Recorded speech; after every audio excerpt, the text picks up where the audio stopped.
Okay, it says we're live. Hey, everybody. We got Corey, and we've got Todd. I think Bob's going to join us. So, Merry Christmas, Happy Boxing Day, which was yesterday, and Happy Friday, I guess. Merry Christmas to you and all as well. Did everybody feast well? It's 1 p.m. Oh, it's 1 p.m. We'll just chit chat and we'll build an audience here and wait for everybody to connect and Okay. get connected up. It probably gives me an opportunity to plug in this iPad because I can see my battery going down like pretty quick. So I'll just plug it in. Well, there goes Todd. Oh, you lost Todd. Well, I shoot there with you there. Hey, Ian. Hey. Ian just came on. We're playing in the wood shop today, Ian. DC is here. That's great to see. Travis, Mike, Jack and Danae. Thank you. Thanks for coming on. So we just thought we'd do a fun little Friday afternoon live in the wood shop. Corey messaged me a few days ago, and he was asking me about portable planers. A lot of times they call them lunchbox planers because they're kind of shaped like a big lunchbox. And so we talked about that for a while, and I've been through a few different kinds of planers. I grew up running a 16,000 pound planer, but I've used I own three different small planers. I've sold one of them, but regardless, so I've learned a few things to look for in a planer, and I've taken part in a lot of online forums on woodworking, and so I can hear what other people's experiences are, what the recommendations are, and whatnot. So when Corey was asking, I recommended that he, go with a DeWalt DW735 planer, and it's a very popular planer. They've been making it for they've probably been making it for 20 years. And that just kind of shows you that they sort of hit the mark when they started making this planer, how they designed it. And so Corey went and picked one of those up. You can kind of see his sitting in the background there. You can see mine sitting here. And so then after he decided to go that way, I said, I'd really like to get you on a conversation to show you some of the tricks and tips on this unit, because there's plenty. It's not that it's troublesome or anything like that. It's a very good unit, but there are a few things that it's nice if you don't have to learn the hard way on some of this stuff. So I'm running both admin and host here, so I might be slow at doing certain things because I have to kind of walk a few steps that way to manage the stream. So if I disappear, I've probably just walked over the computer there, which I'm going to do right now. So take it, Corey. Okay. Hey, well, I hope everybody had a really good Christmas, and I do wish everyone all the best for the new year. I know I'm starting to get a little restless. I'm looking to get into my bees real quick. And to be honest with you, I don't have to go very far. I just have to go past that door in the background. Oops. Let's see if you guys can see that.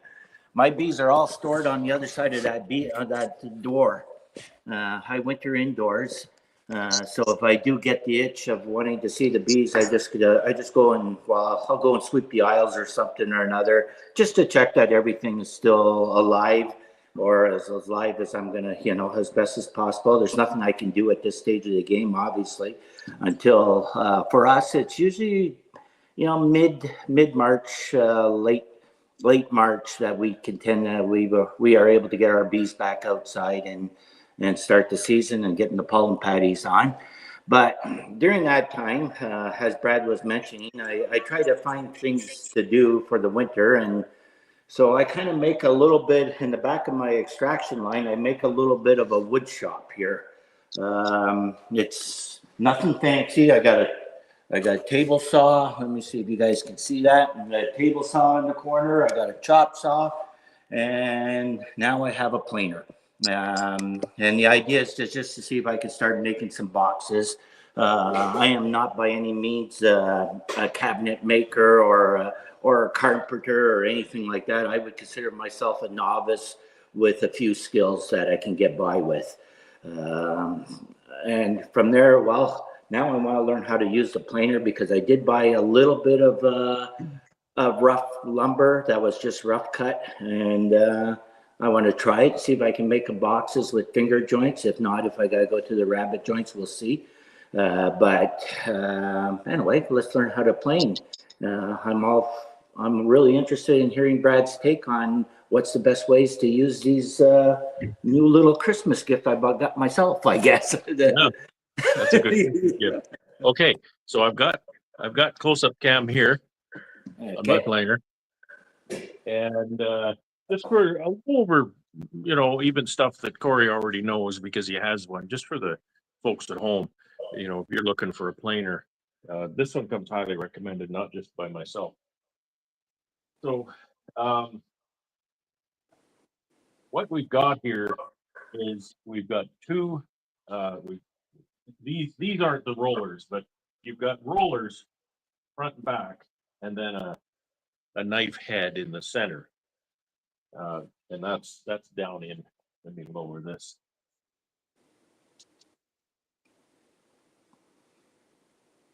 That's down in here because that's where the lumber feeds in the plane, and it just got a box side here to sort of show you.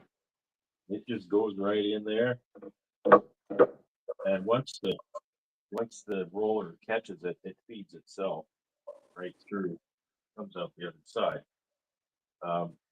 There's a nice feature here that this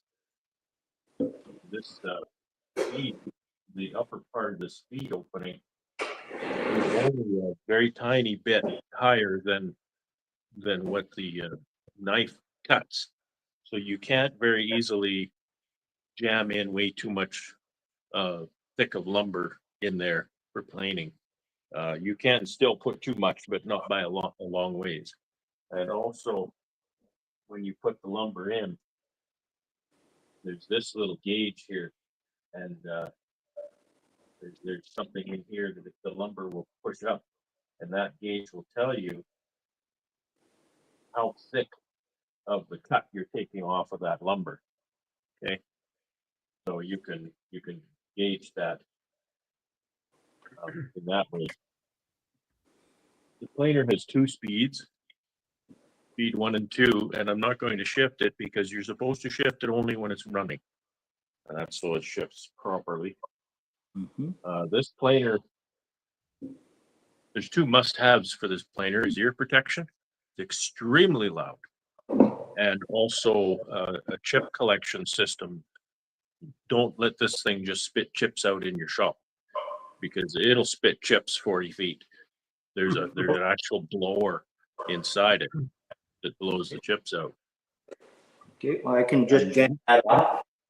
I'm just gonna play with you, Brad.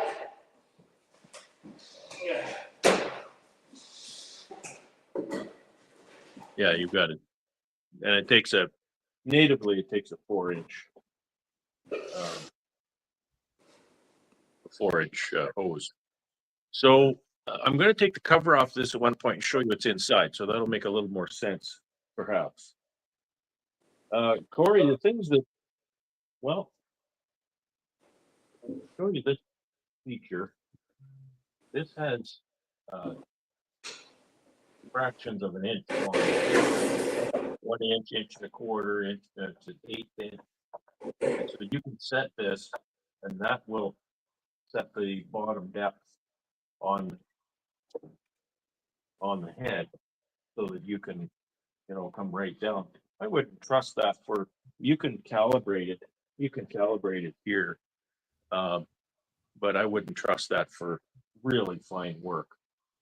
But the height wheel here It said right on here that every turn is 1/16 of an inch. So it takes 16 times around to go 1 inch. That's a lot, but it's nice that you can just go a very little bit. You go a quarter of a turn or half a turn, and then again, there's a gauge here that tells you how thick your cut, how thick your material will be when it comes out. And again, you can calibrate that, but you want to measure that by hand on your workpiece. So yeah, you simply put it down to how much you want to cut off, and then start it up and push the pieces in.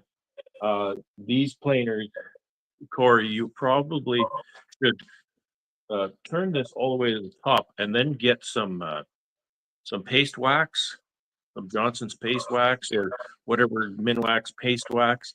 Wax this table really well, Okay.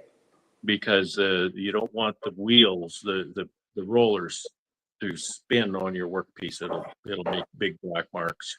And that's one of the difficulties that some of the guys have, that this isn't smooth enough.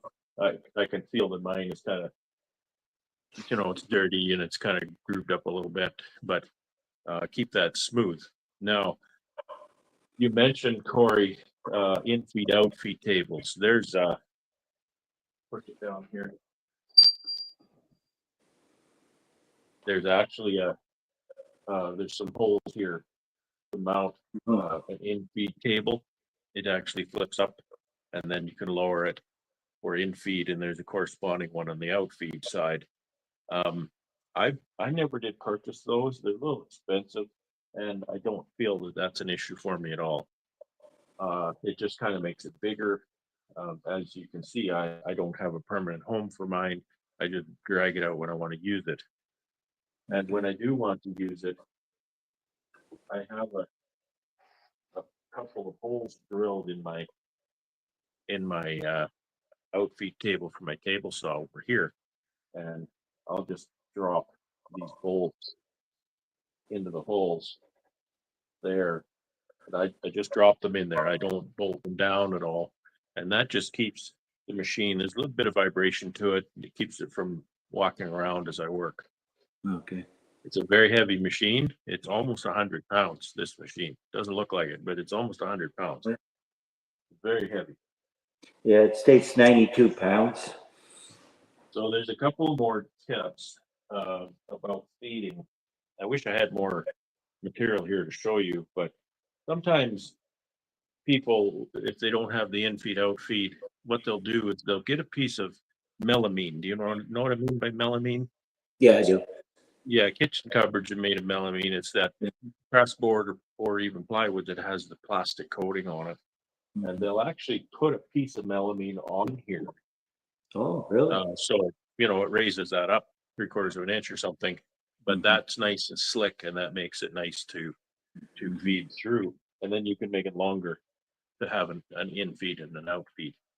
Okay. However, an out feed, I'm going to turn this around here.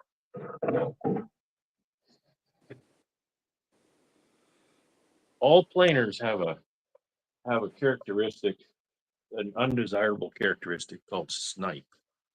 And what happens is, when I feed this board through the planer, okay, we've got the first roller here. So when I feed it, the first roller goes up onto the board, and that is on the whole carriage where the knife is. Okay, so the roller sits on the board and it goes like this, and then about that far in is where the knife is. And so you're going like this. So you've got a roller here, knife here, you got a roller here. But as you get through, as the piece goes through the planer, the first roller will fall off the end of the board, and then the knife will make a little bit of a, you can't see my fingers, the knife will make a little bit of a divot right here. Okay. Right? It'll just make a little scoop, and that's called snipe. There's some different things you can do to avoid snipe. The first thing, you look in this camera, If you put the outfeed table on it, you can adjust the angle of the outfeed table, and you want that angle to be a little bit high, right? Just the end of it has to be just a little bit high. Otherwise, when you're just planing a few pieces, as it's coming out, you might not care about a little bit of snipe for what you're doing, but if you do, if you're concerned with it, when that comes out, just to lift that a little bit, put some upper pressure on that, so that when that roller falls off, the knife head doesn't scoop down into it. So just so that the outfeed of it goes up a little as you're going. I'm exaggerating, of course, right? You're not really lifting it a lot, but just put some pressure under it and bring it out like that, and it'll come out nicely without a lot of snipe. So having a ramp situation like that, that will prevent it, whatever thickness you're actually cutting or planing, that will prevent it, that automatic drop off, or a snipe, as you would call it. Like if it's coming through, like it's obviously on the opposite side, but if you're out here, just it coming up will keep that other knife up, even though it's off the roller. Yeah, I don't really understand exactly how that does it, but it works. Oh yeah, okay. There's So another way to do that that can be a little easier. I'll show you that. So remember that I said that the roller, when the roller falls off the board at the end as it moves away. So if you can make that roller stay on the board until the board is free of the knife, that's perfect, right? Well, how do you do that? Well, this is how you do that. You put your workpiece through, and you have a piece of scrap, right? That's longer than your workpiece. Okay. And you put that longer piece through the planer beside your workpiece, and it'll grab it the same way, and they'll both go through at the same time. Okay. And so what happens is, when the roller falls off your workpiece, it doesn't fall off because it's riding on your scrap. Okay. Yeah. Okay. So if you're going to see any snipe, it's going to be back here on your scrap piece, not on your workpiece. Okay. That makes sense? Yeah, it sure does. Some guys, they're doing real fine work. Sometimes they'll take strips of wood and they'll glue them to each side of their workpiece. I don't think that's necessary at all. You know, I've done this so many times, and it works great. And if I'm planing some narrower pieces, what is this, Corey? This is 13 inches, I think. 13. Yeah. So if you're doing pieces that are, say, 6 inches wide, and I remember when I made the cremation urns that I made, those sides were 6 inches or less. So what I did with those is they weren't very long, so I had to really hustle. I would just put them through staggered, right? Yeah. I put one through, and then I'd put another one kind of beside it, but farther back. And then I'd put another one beside that one, but farther back, right? Yeah. So that the rollers were always, they were never coming down off of one of the pieces. Okay. And for the last piece, then I would just push a piece of scrap through it. Okay. To keep the snipe from damaging the piece. So I think those are the main tips that I have for you. I'm going to take it apart now and show you. I think the people who designed this are just genius, and they really thought about it a long time. And I'll show you why I think that. Yeah. Well, I could probably follow along with you with this one as you take yours apart. I'll take mine. Yeah, it's really easy. I'm going to bring this camera up again a little bit. I feel left out. I don't have a planer. They're on sale right now, Todd. I sent you one so you could follow along. Oh, hey, I have to go check the mailbox. Actually, they here in Canada, the Busy Bee actually has one on sale where you can get the the plates and a 2-hour instructional video for troubleshooting for I think it was $7.99 here. I picked this up at Home Depot, so I think I only paid $6.79 Canadian for this. They're on sale right now, so that's helped me Good choose price. too. Okay, so let's show you how to change the knives in the planer. Yeah. Merry Christmas, Bob. Merry Christmas. How you doing, Bob? I'm actually on the And, screen. Yeah, I'll make, you're yeah. up. sorry, I don't see Bob, me I on the. got my management computers over in the corner, so I couldn't see you in the waiting room. So it's kind of semantics, but when you're dealing with a planer or even a jointer, the cutting surface isn't correctly referred to as a blade. It's referred to as a knife, right? I make that mistake all the time, but that's the way it is. So what you need to do here to change the blades in this planer, don't bother bringing any tools, right? Okay. That's the first greatest thing. Yeah. The only tool you need is right here. Yeah. All right. So I just got to follow along. Oh, we'll turn this on. there's 4 torque screws on top. Come right out. And you can't lose them because they're captive. They don't come out. Okay.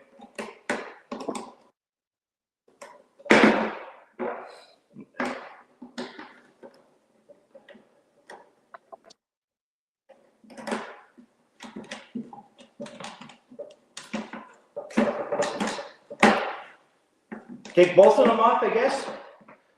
The whole top. So you take those 4 screws up. The 4 screws that go through the silver part. Pick them up, and then you can. You don't lift on the handle here, but there's a little handhold here that cover right.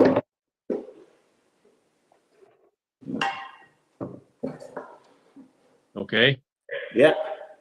Now I said there's a blower in this. This is the blower here, and the motor that runs it. The motor runs the blower and the rollers and the knife. So it's one motor in the thing. Okay. This chute here is, we call it chip extractor. Okay. It goes into the blower. So you need to take the chute off the top, but they've made some nice fasteners here. These little red things. The little red things. So you spin the little red things out. And they've got a nice tray here. I don't lose my fasteners.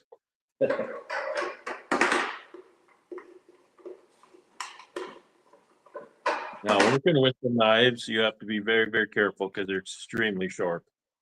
Make sure you unplug your machine first. Yeah, definitely unplug it.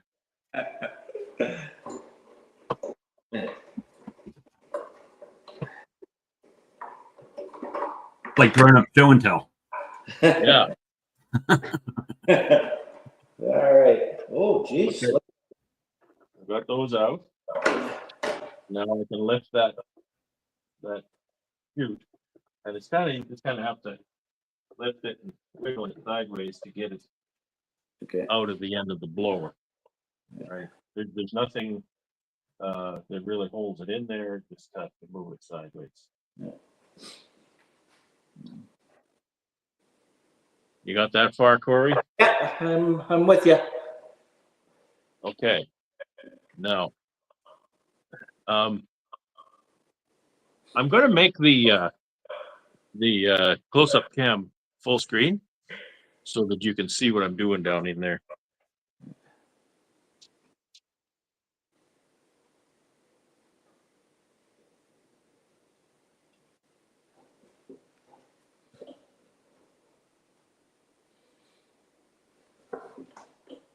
How's that? That looks Very all right. visible. Yeah, I can see fine. So now there's 3 knives in this unit, and the knives are dual edged, so they got an edge on each side. So you have a built-in set of replacement knives when they get dull. I've turned mine once, so I've kind of wore out one side and I'm on the second side now.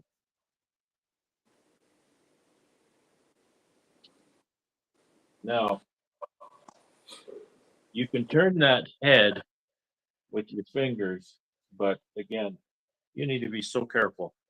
It's recommended that you not turn it with your fingers. You can use this tool, you know, to turn the head and whatnot. And this thing at the end, you see, Corey, you see this thing at the end here? It'll push down and lock the head so it doesn't turn while you're working on it.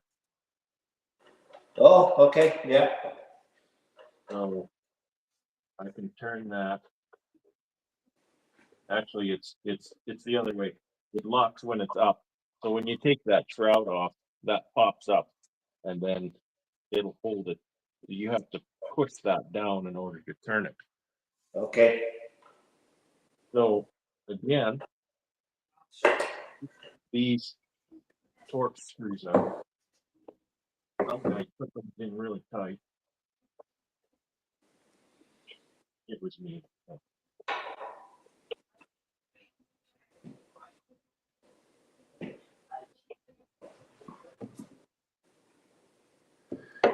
Oh, I see. You do each blade individually. The whole unit doesn't come out. That's right. Okay. Unit. Okay. Yeah.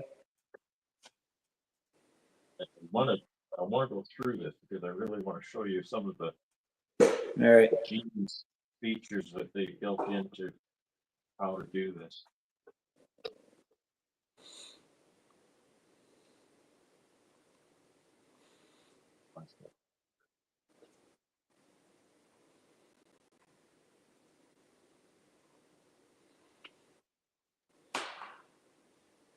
Okay, so I'm going to spin those out now that I've got them loose. Yeah, I'm just gonna watch you on this one for this, Brad. I'm not They're gonna not put going to go out. anywhere if you drop them, because Yeah. they just go down and hit the base of the planer. Just come off the bottom.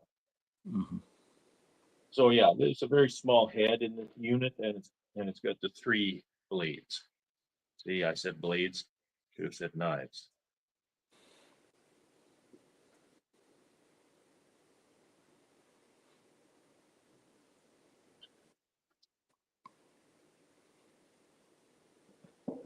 I've been really happy with this one. I have used it quite a bit, but I don't use it often these days because I don't use it for building beekeeping equipment as a rule. I'll use it if I'm building something like those urns where I wanted to get a nice finish on the wood and I wanted to get it all the same thickness. Yeah. Okay, so you see those 2 silver things on this tool? Yeah. Those are magnets. Oh, perfect. So you don't need to fumble around in there with your fingers and get cut. Perfect. So you can take that keeper out. And then you can take that knife out. Mhm. So you don't need to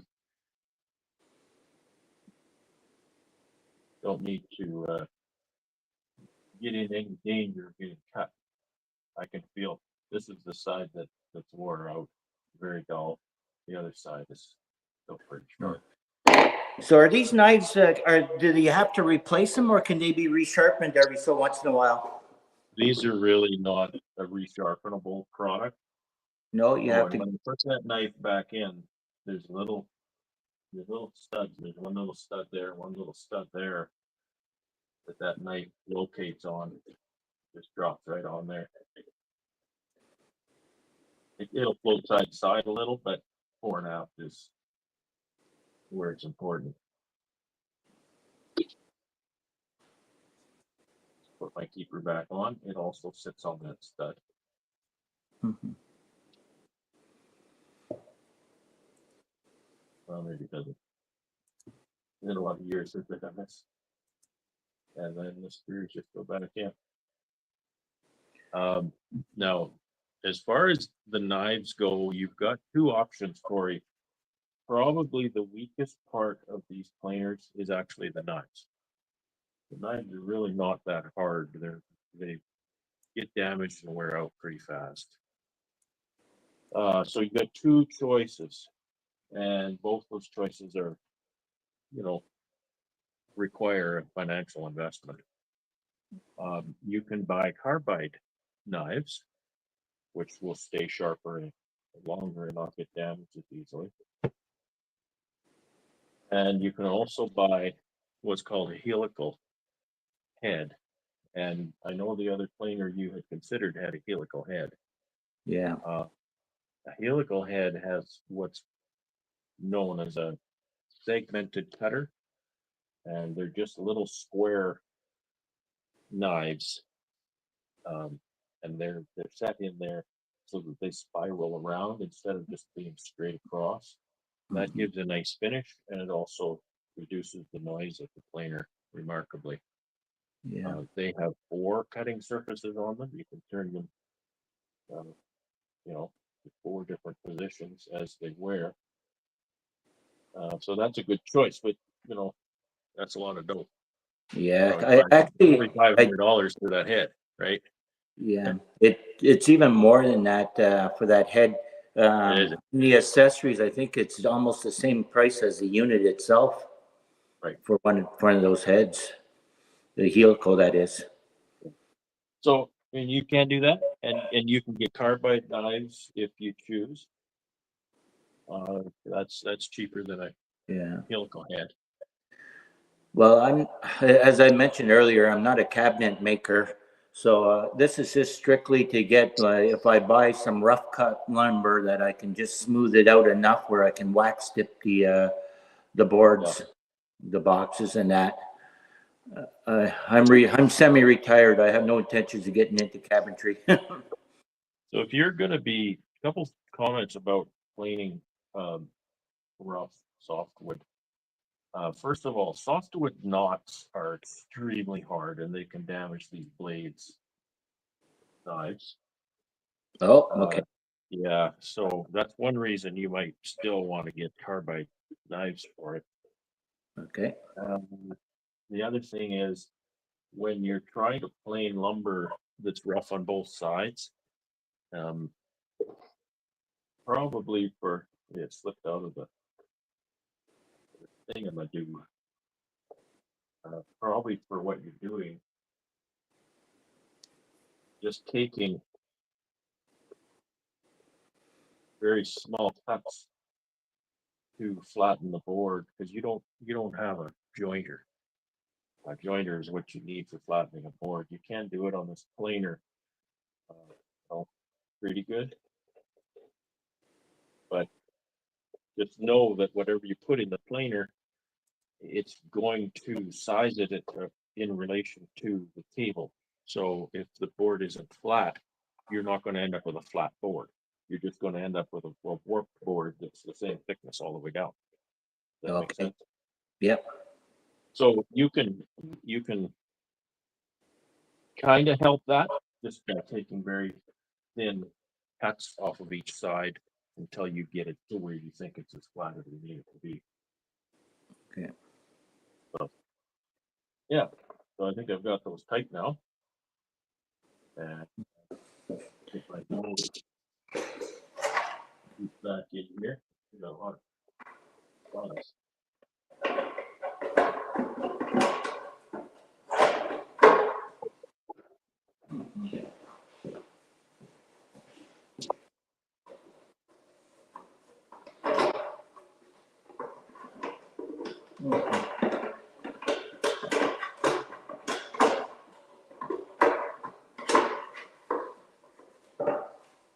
Thanks, Todd.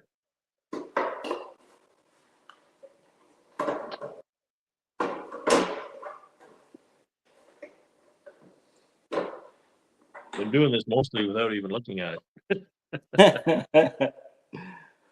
I'm just That following easy. along. I didn't take the blades out, but I did take the guard off. Yeah. Oh.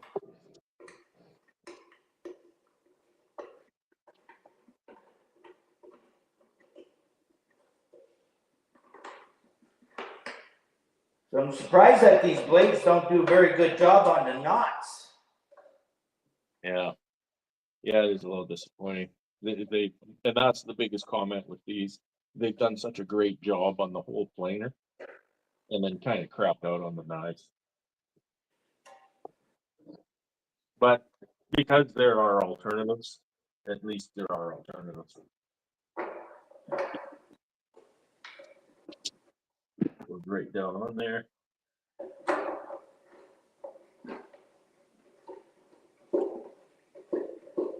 These silver pieces on the top, these are functional too, because Yeah.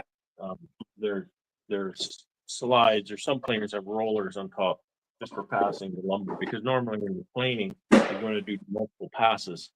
So when a piece comes through, then, you know, especially if you got two people on the job, you could slide it back over there to the in feed again. Oh, yeah, makes sense. Hey, Brad. Yes, sir. Hey, I missed the thing about the cutters. Can you show the cutters again?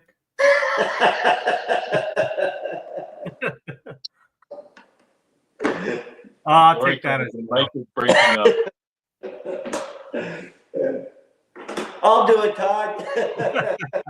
You know what? It's you see, it's so easy. That's not such a crazy suggestion. For half a All right, second, that where that screwdriver is at, it looked like a pull cord on a lawnmower. I was thinking, what in the world? I thought this was a plug-in device.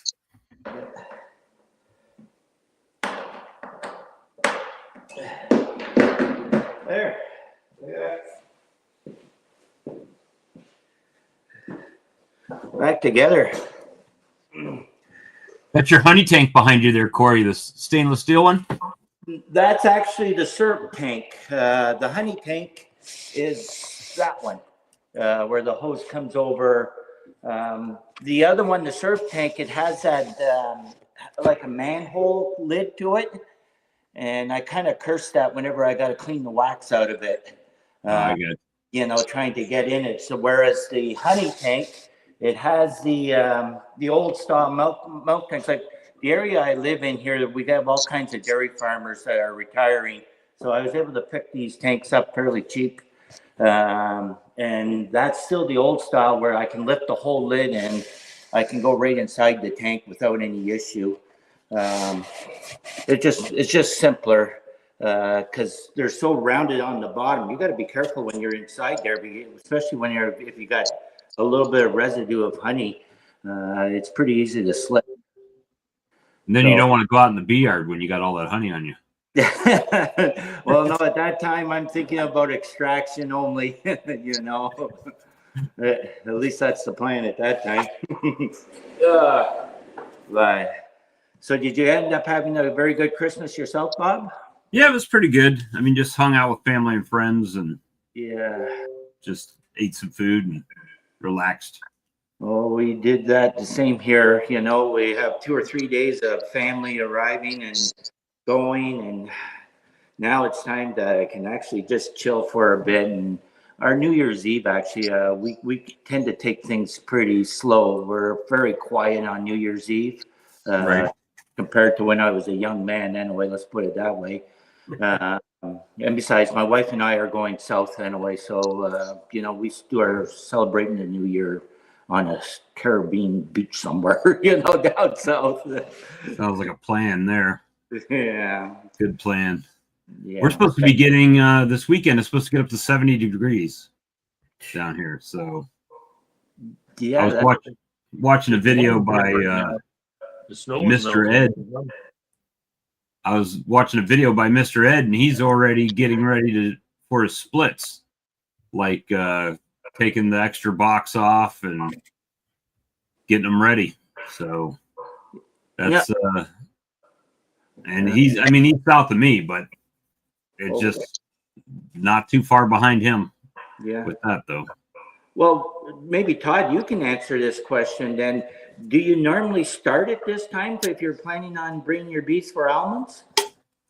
Well, no, you start a lot earlier.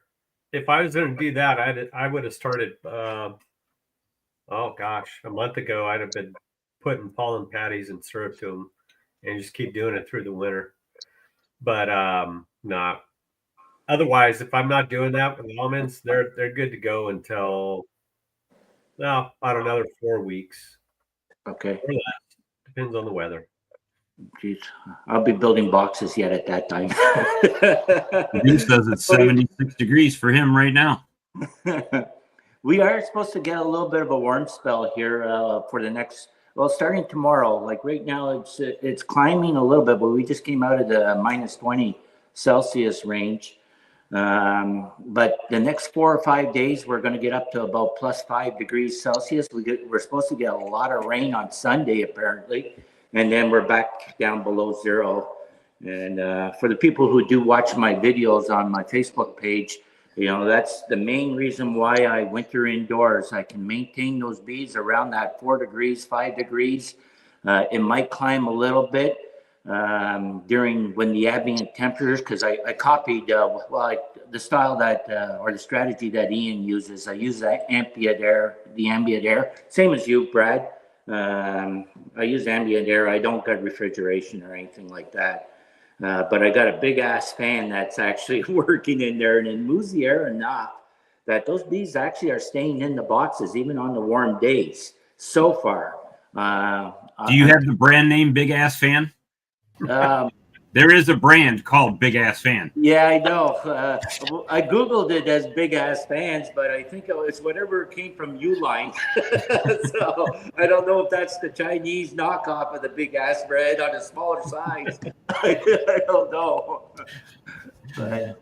But it actually is working. I have it going right now because we're around -1 right now. Our temperature is just starting to climb. We still got about a foot of snow out there though, but we'll see what happens. You know, that's the thing about us here in Eastern Ontario in comparison to where Brad and Ian, those guys are. You know, we're often more often than not, we're on the favorable side of the jet stream. So it comes up along the Great Lakes, and I seem to be just to the east of that. So quite often we will get the warmer temperatures, even in January and February. Often we get the cold temperatures, but we will get our thaws as well. I'm probably going to try, if I get a break, it might rain a little bit this weekend, but if I get a break in the weather, I might slap some pollen patties on there, get them started right. Got 3 weeks from now. What's 3 weeks from now to be the end of January, right? Or getting close to the end of January. So I need them to start kicking it in here pretty soon so I can make some splits and get my numbers back right. At least that's the goal. I'll have to watch that on the video. I'll be on a sandy beach at that time. Oh, I wouldn't watch it then. It won't be worth the time.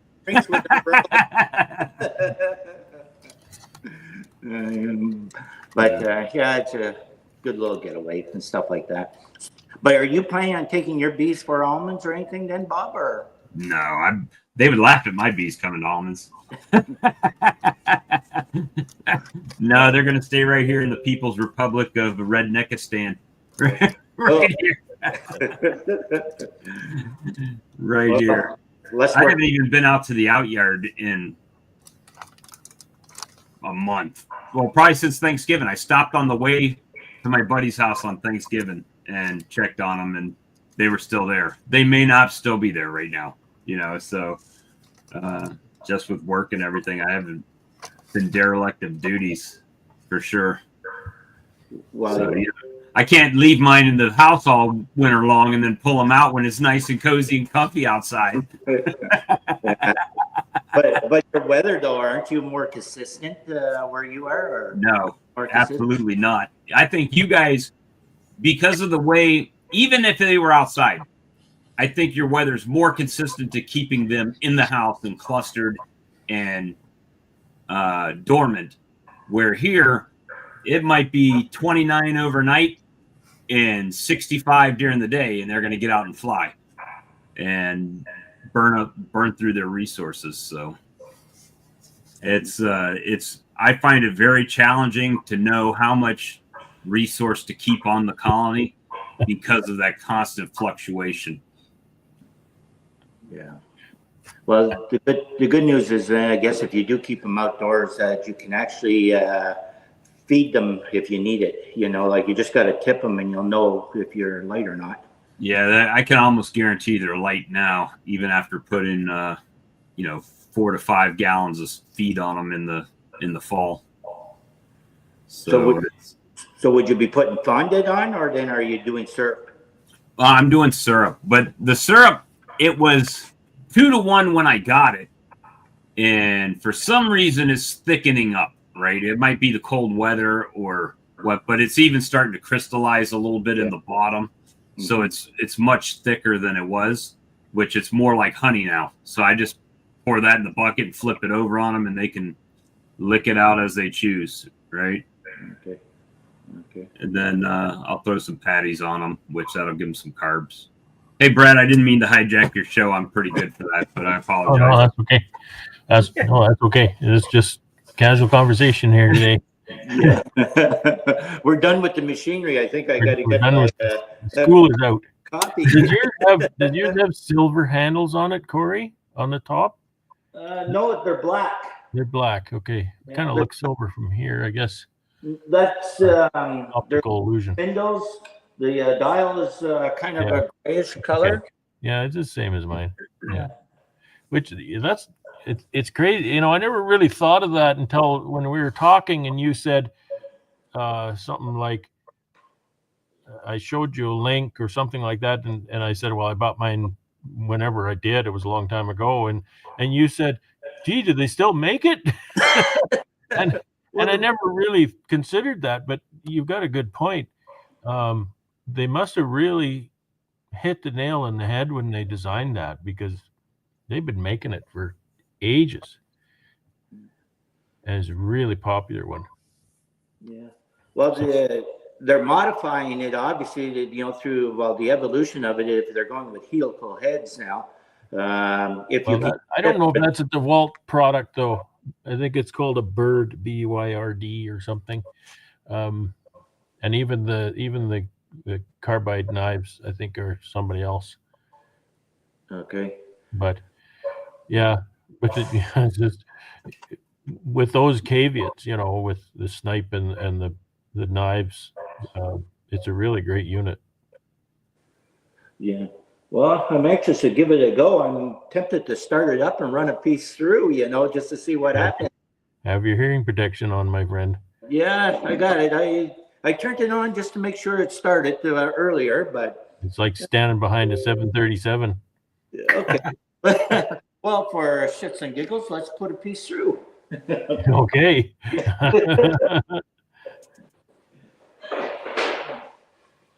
He did put his dust collection hose on, so that's good. I got a somewhat scrap piece of wood. It's a little bit clear to begin with. Here, let me just get the blower going. You don't even have to turn your blower on.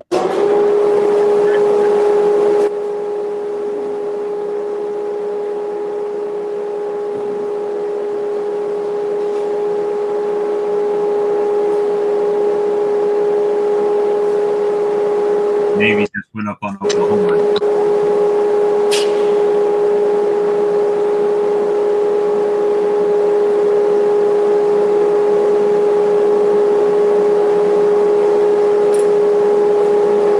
Shoot through the door.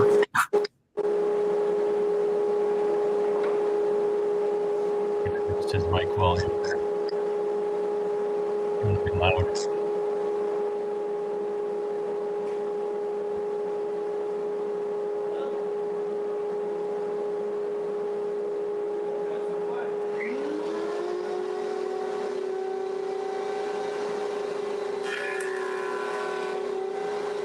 I think the blower's louder than the planer. Yeah, it does sound that way. Could just be closer to the microphone. That went through like glass. It didn't touch.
Boys and their toys. Yeah. Yeah, it was starting to really get my ears throbbing. Sound like an airplane, a Yeah, prop. it was just the Cycling. the differential between the blower and the planer.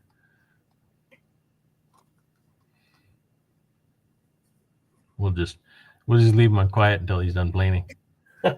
Playing with his I new wonder toy. how many passes he was going to make. I don't know. He's making paper out of that piece of wood. Yeah. Oh, he's getting used to it, I guess. Yeah. Yeah, that's a You good. didn't make the pencil squiggle mark on it. Yeah, that's a good tip. And guide coat. So we used to call that guide coat when paint cars. Well, you know, DeWalt, I think, is one of the more, and I don't own one, but like you were saying that they've kept the same model, because I think it's one of the few reasonably affordable, whatever that is to most people, that they could get to use on a home use, right? Yeah, DeWalt is a really good, in my opinion, DeWalt is a really good middle of the road brand. They've good quality tools and they're reasonably affordable. You know, they're not cheap at all. You know, but they're not snap-on prices. Yeah, usually when I buy something, I try to go middle of the road, right? I don't buy the most expensive one, but I don't want to buy the cheapest one. Yeah. Unless I just have to buy the cheapest one for whatever reason. And nothing's perfect, but I've been really happy with the Milwaukee tools that I buy. But you know, when it came to buying the planer, no one company makes the best of everything, right? right.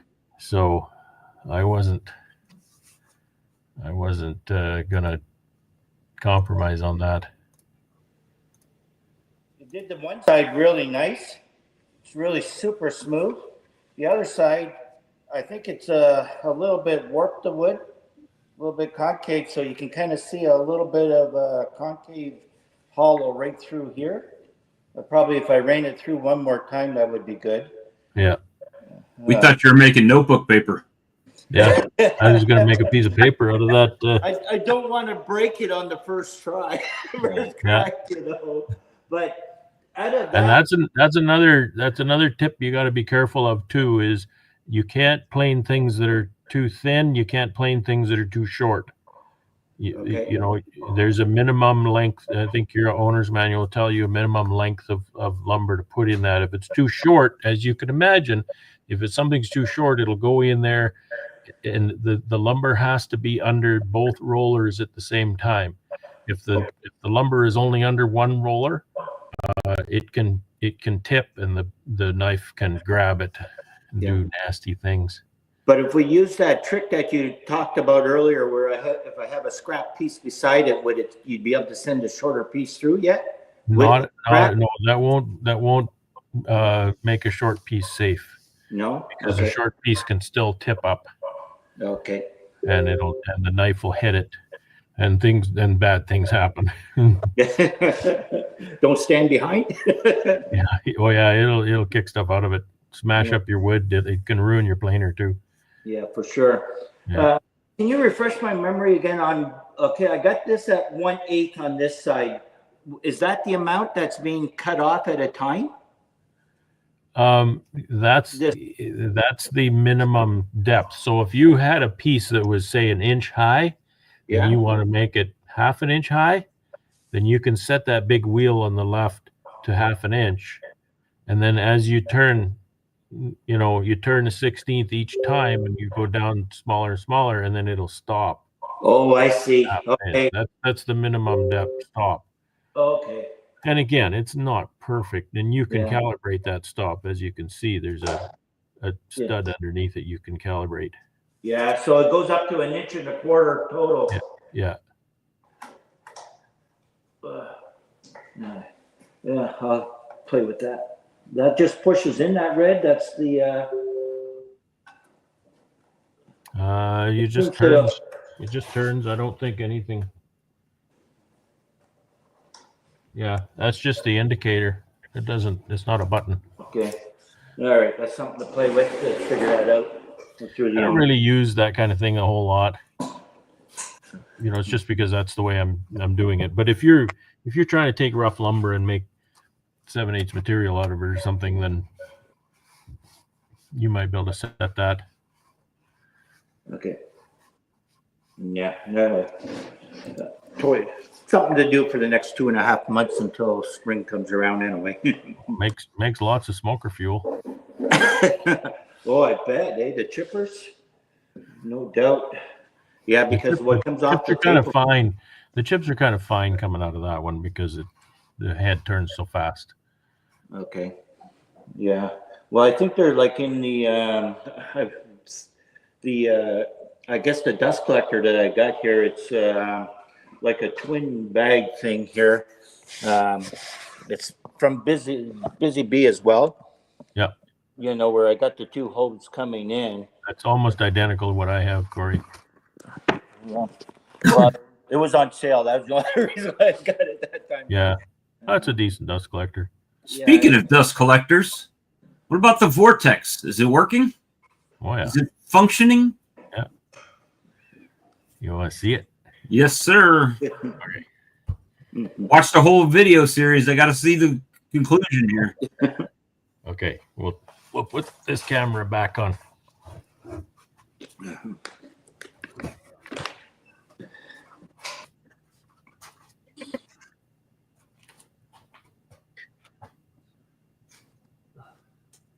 Is one of your daughters in 4-H, Todd? Yeah, that's my youngest. She's out of high school now, but that was 3 years ago, I think. Yeah. Well, Yeah. it's a fun time. I was a 4-H'er from 11 till I was 18. It's a good program. Gives it for kids. That's what you need next there, Corey, the Vortex. Yeah. I did mention that I do this as a hobby, guys. He's got the close-up cam on mute, so if he's talking, we can't hear him. Yeah, I don't know. Can you hear me over here? Yeah, barely. Barely on the Brad cam. The close-up cam is muted. I'll try to talk loud. So you can see, Corey, that I took apart my dust collector. It's up here. Oh, yeah. To the depleted filter. Hold on, I can unmute you. On the wall here to draw air out of Oh, I this. can't. What this does is it keeps almost all of the material from going through the blower, going through the impeller, and ending up in the bag and the filter. So Okay. all the material ends up in this garbage can down here, which is far easier and more convenient to change. And it's easier on the impeller too. There's not chunks going through it. Yeah. Well, that makes sense because there is like a crated guardrail in the ports for that blower. So do you bypass it, the bigger chunks, do you bypass the blower, like it goes through your cyclone before it goes through the blower? Yeah. Yeah, everything hits the cyclone first. The blower creates airflow. And you'll probably end up bashing those guards out of that tube because they'll get plugged up on you. Yeah, that they have already. Yeah. So that's the deal. Yeah. Well, I wasn't planning on getting one. Never say never, I guess, but if there's a simplicity, and that's where you get all your smoker fuels from those chips that come out of that, the bottom of your cyclone? No, they're far too fine. I don't do much planer work, and sawdust doesn't make good smoker fuel. No, not at all. It's too coarse, or it's too fine. The more coarse, to a point, the more coarse, the better. Okay. So that would be something if you're chipping out a couple of, maybe a half an inch at a time or something like that. That'd be one of those big industrial planers, not just a little portable thing like what we got. Yeah, well, the planer that I grew up working with. The head on that one is this big around. Okay. Right. I think it's a 6 or 8 inch head, Mm-hmm. and it's got 4 knives in it. So the knives are that far apart. Yeah. And so when it makes a chip, it makes a pretty big chip. Okay. Yeah. Be able to get something out of that. Yeah, I have quite a bit of shavings from that. It makes good smoker fuel. But I used them all up this year in my quilt box. I had to actually go buy shavings, which was weird. Mm-hmm. And ironically, the shavings came from my hometown where I grew up. Full circle. Yeah. Yeah. I grew Yeah. up with a shavings pile as big as 2 houses, and yet I'm buying shavings from the same town. Kind of crazy. Yeah. Well, for smoker fuel here, I generally use the. We got a lot of white pine trees around here, so I use those nice long needles. Oh yeah. You know, they're free. You know, my rake cost me $10. You know, to rake them up, bag them, and I'm good to go. You know, and I actually like that fuel. That smoke. It seems to be cool and work well. Yeah. Well, you can use anything. No, golly. Or be like me and don't use anything. Yeah. Well, you can start picking out all those little needles that are sticking in your pant legs. Right. That's true. Yeah. People don't believe me when I tell them, "Oh, they'll sting right through your blue jeans." Blue jeans, you think they're thick enough, but they are definitely not for bee stingers. Oh God, do they ever? Well, I had my suit on. I had a hive like yours, like I was mentioning, and I couldn't believe it. Whenever I was pulling honey, I couldn't believe all the stingers that were in the back of my legs.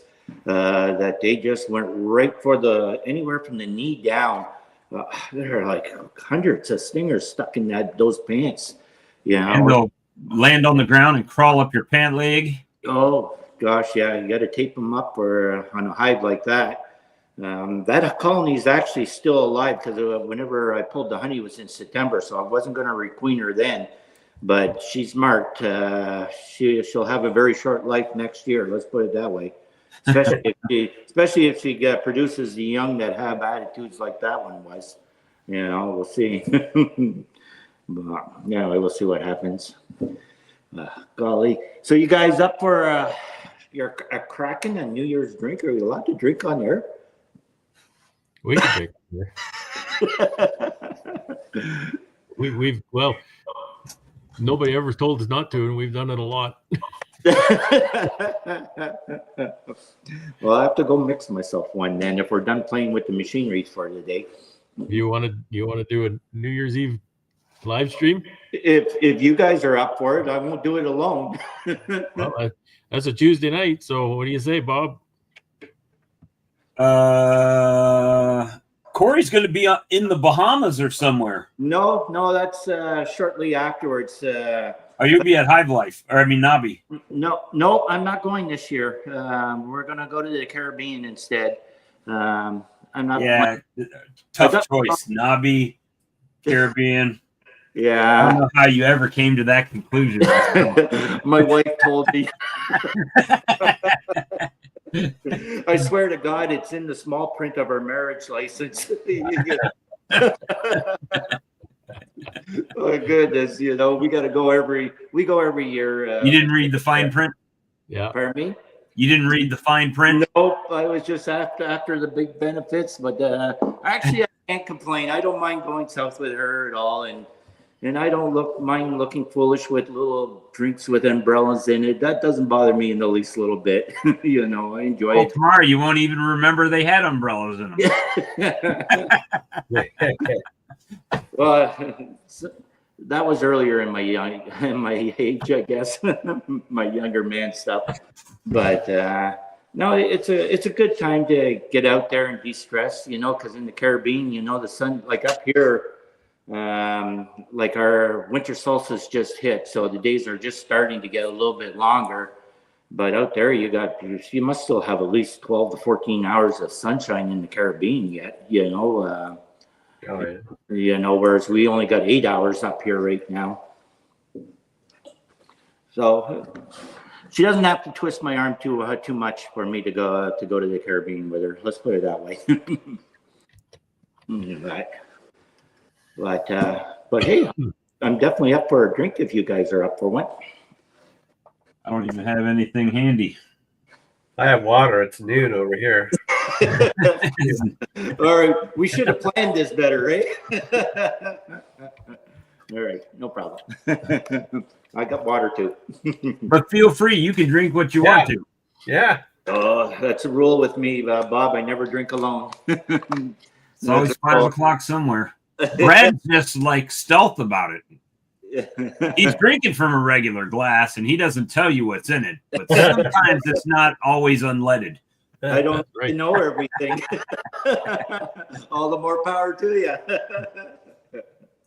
Oh, well, that's all good. I'll make up for it in the Caribbean, I guess. There you go. When do you leave, Corey?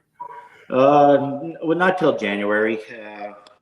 We do usually spend the New Year Day around here, and then it could be any time during January we tend to go. We've gone in February in the past as well.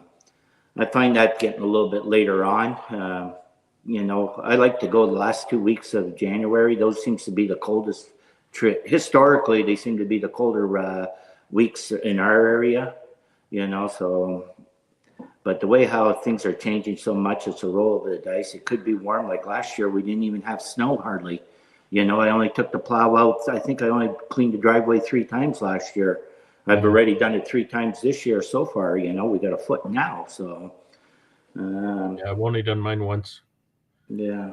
Of course, the FedEx guy wishes I'd done it more than that, but Are those ruts still hidden? oh, I cleared all that away. Oh, you cleared it? He didn't leave it big, deep? He didn't, it wasn't too deep? I don't know. It's hard to tell. Oh, okay. I could see grass and dirt and everything everywhere, so I guess he did get down that far. Okay. Okay. Whereabouts in the Caribbean are you heading? We're going to Jamaica this time. Oh, okay. Historically, quite often we've done Mexico, we've done Punta Cana a bunch of times. I like Jamaica because, well, the English is very good. It's not bad at the other places, but it's very good in Jamaica, and it just seemed to be a really good time. Maybe it was just memories that we had, but there were very good excursions that you can do and stuff like that, and they have an awesome booze cruise out there. I'll tell you that, guys. Oh my God, it goes off of a pirate ship, and and it goes out to the Duns Falls area. I've done that already, but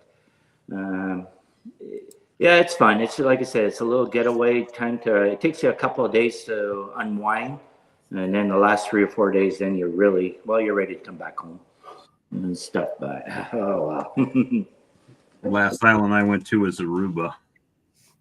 It was pretty nice. Dutch Antilles. I guess so. And that's just that's only about a quarter of the size of Jamaica, isn't it? Like it's a pretty small island, isn't it? It's pretty small. I went there when I was in the Navy the first time, and then when I had a chance to take my wife down there, we went back. And it's probably one of the very few casinos that I've ever been to there that you actually win, right? Yeah. Because they want you to come back, right? I mean, it's like they want you to come and spend that $5,000 to come down there and spend the week in the hotel. So they give you a little bit back, I think. But it was a good trip. No doubt. The last trip out of country was to Canada. I saw that video. You guys are pretty good singers. Oh, the Bob and Doug McKenzie. If you think that's good guys singing, did a terrific job on that. That's good. You think that's good singing? I don't know. I might have been in the Caribbean at that time, Brad. I don't know. I don't know. He was having too many umbrella drinks at that time. Too many umbrella drinks. You think that's good singing? I thought you guys nailed it. I thought that was really Canadian. The old SCTV days. Yeah, Bob and Doug. Yeah. Well, I'm old enough to remember those days too. I can't sing like you guys do. Todd, you still planning to make the trip up there, or you don't know? To Manitoba, I can't. Oh, you can't? No, I'm on a new project, and what is it? The next week, the Monday after the conference, I have a week of training. It's a state project, so I can't miss that. Otherwise, they'll exile me. You know. So, but Conrad Newsom will send you to Siberia. yeah, something like that. Yeah, yeah. But I think I'm going to go since I can't go to Manitoba. I'm going to go up to St. Louis. Beginning. Yeah, they're so similar. Yeah, yeah. Well, anywhere but here, there's winter. So, what activity is going on in St. Louis, Todd? it's the Eastern Missouri Beekeepers Association. Corey's going to be talking. Bob Binney's going to be talking. Okay. It's just a one-day thing. So I'm going to fly up Friday, stay Friday night. Saturday is the conference. I'll stay Saturday night and fly home Sunday. It's not the same. No, I know. No, believe me, I want to go up there, but I got put on this project, and all of a sudden I find out the training is that week. I wanted to stay there. They made the decision for me, unfortunately. That's when you say, you're going to have to find somebody else. I got PTO scheduled for that time. Well, that's not quite how it works. Works in my world that way. Well, if I want a job, if I don't want a job, then yeah, I could do that. But well, nobody wants a job. It's kind of necessary. It's the bill payer. So the bill payer is, priority at the moment. So Okay. I don't know. I might give up the bill paying job in 2 more years. Best move I ever did, Todd. I'll be honest with you. I remember I gave up that job when I was 57, so I've been retired now for I won't age myself, but for a few years now. Yeah, and that's what made me actually get into the bees a little bit, just to keep things going a little bit, keep a little bit of an income and keep me busy 4 days a week. But I'm as big as I want to be for that. Yeah. But yeah, I don't miss the grind, Yeah. Well, the way I figure is, I hear lots of stories. People hang on until they're 70, so they get a big check every month, but then they end up dying within like 5 or 7 years. Yeah. So I'll take a little less of a check for more time and enjoy what I'm doing, whatever that may be. So yeah, and most financial advisors will tell you that to do that as well. They'll tell you, like even if you wait till you're 65, in comparison to your 60, by the time the smaller check, what you start taking at 60, the happy middle before it switches over, you're actually 72 years old before you break even with the person who waited till they're 65 with the bigger check, Yeah. So it's really depends on each individual, I guess. And then every year they give you a couple % raise, right? Yeah. You've got 20 years or 10-15% on them by the time they retire. So the only thing for me is I don't qualify for Medicare until 65. So I'm going to have to go 3 years without medical coverage, but there's other ways around it over here in this state. So I could do that, or I could, marry a gal that's got a job with benefits, and then, then I have less to worry about for 3 years. And then you just got to marry her 20 years your junior. Yeah, well, that would be nice too. You got insurance all the way until you're 85. Yeah. That becomes a thing of choice, though. when you think about it, if you're in a fairly healthy lifestyle, you know, like you guys always got to remember that both you and your insurance companies are betting on the same thing, is that you're going to Yeah. live, you know. So, you know, like other than dental, you know, you can get some money in there. You really don't go spending a lot of money on healthcare if you're in reasonable shape. Yeah. In reasonable good health. But if you got health issues or a family member has health issues, well, that's a whole different ball game, and Yeah. you got to figure it out from there. I guess everybody's a little different. And your frat brothers make sure you'll never have any like gut bacteria. Yeah. Yeah. You Yeah. get sterilized Yeah. intestines. I eliminate that every once in a while. It's not a bad choice. I tend to do it once in a while myself. But yeah, it's pretty good there and stuff. So does that Mr. Ed, you guys were talking about him starting his bees, does he take his to almonds then or something that he's splitting? No, he just makes honey for the church down there. Yep. Okay. Yeah. Pure honey. And they've got it's an abbey, right? So it's like where, I guess, I'm going to be totally ignorant, but I assume it's where monks go to become like cardinals and bishops and whatever the structure is of a Catholic church. I don't know. But they have a gift shop, right? And they do different works. Like they make caskets there and anything honey and bee related. Yeah. Ed kind of oversees it. And Well, they just make honey and sell in the gift store. he's lucky. He had so they make caskets at that monastery or whatever you want to call it. And he has full access to the wood shop, which has it has everything you could think of in there. So he can make his own boxes, stuff like that, which is pretty cool. Mm-hmm. And he's retired from the post office, so I think he doesn't really financially have to worry about drawing the check. So he does it as a service to the church. Yep. Mm-hmm.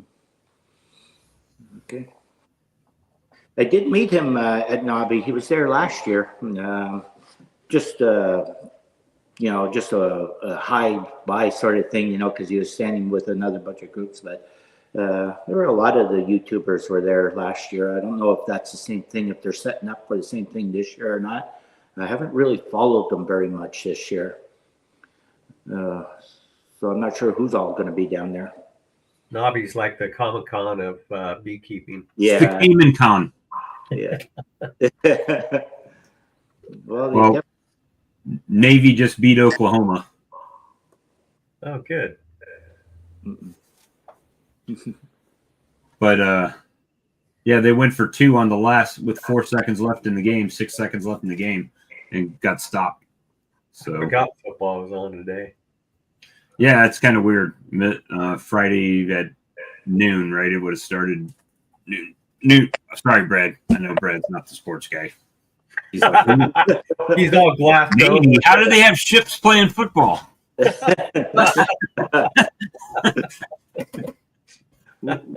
don't even rarely have universities up here. We don't have that. That's for sure. Not the college plays that you guys got. That's for sure. Well, our university in town here, their stadium holds 85,000 people. Crazy, eh?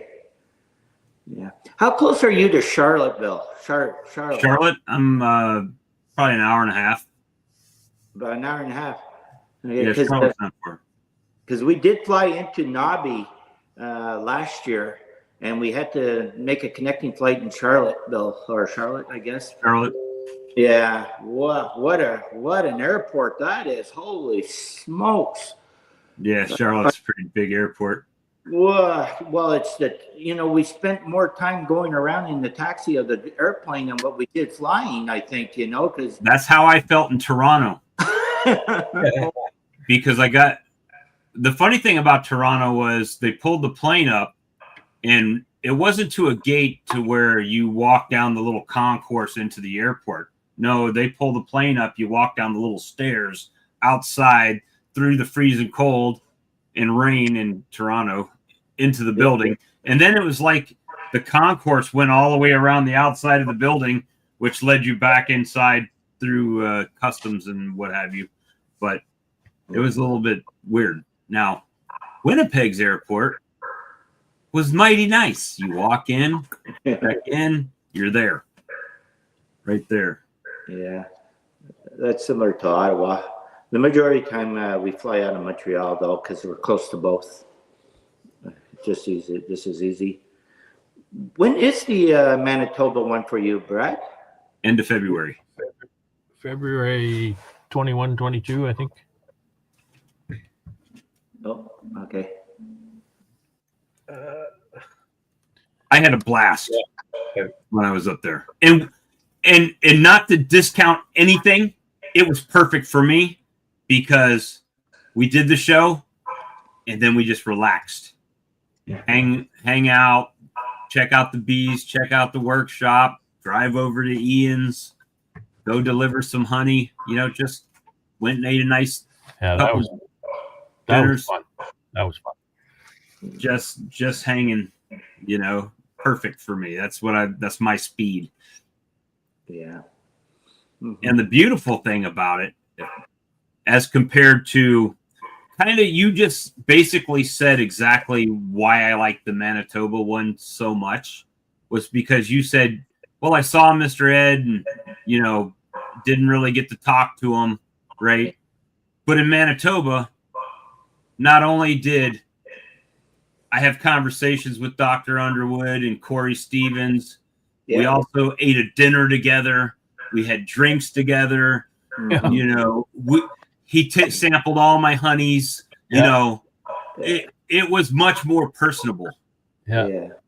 So, well, Corey Stevens was that way in Nobby too. He took the time to talk with me. I thought he was a really pretty good gentleman, that guy. And you can tell he's really smart to whip, too. He knows his stuff. But he took the time to talk. There were a few of them that you got that did take the time and talked with you. But Bob Binney was another one. I had a really nice conversation with him in the short period of time you got, because there's such a lineup of everybody wanting to talk with these guys, but hey, they were all good sports. They all took the time to talk with us, and it was fun for that part too. I think Bob Binney is the Bob Ross of beekeeping. He's like, hey, here's a little cricket. It's a pretty little cricket. Hey, Mr. Cricket. It's like we're down at the bee yard, and there's a pretty little creek running right by this bee yard. Pretty little trees. Look at the flowers on that tree. Oh, there's honeybees on those flowers. It's so relaxing to listen to. It's just great. Yeah, it's good. But I've been fortunate. Like I've been able to go to brunch with Bob and Dr. Peck, right? Just randomly invited from a state beekeeping group that I'm not really a member of, but I was invited. So I said, yeah, I'll drive down to Charleston and do that. Right. And did that, came up there, and just in Canada, the amount of people that you could speak to that are like way up here, if you knowledge-wise beekeeping, for little old me down here to be able to stand in the food line, even as I'm getting my plate of food, just to chit chat and talk with, was amazing. So if you're in the area, I highly recommend it. Well, it's a 2-day drive to Brad's from here. I'm sure it's a solid 28-hour drive for me. It's a 3-day drive for me. That's a long 2-day drive. It's a really long 2-day because I remember taking 2 days, and I made it to as far as I think it was Kenora was the furthest I've ever gotten in 2 days of driving. Yeah. there was one time I made it to, I stopped in Thunder Bay, but I've never ever made it to, well, Winnipeg from Kenora wasn't really all that far though. Well, would that only be a couple hours to really, isn't it? It's a couple hours. Yeah, it's Yeah.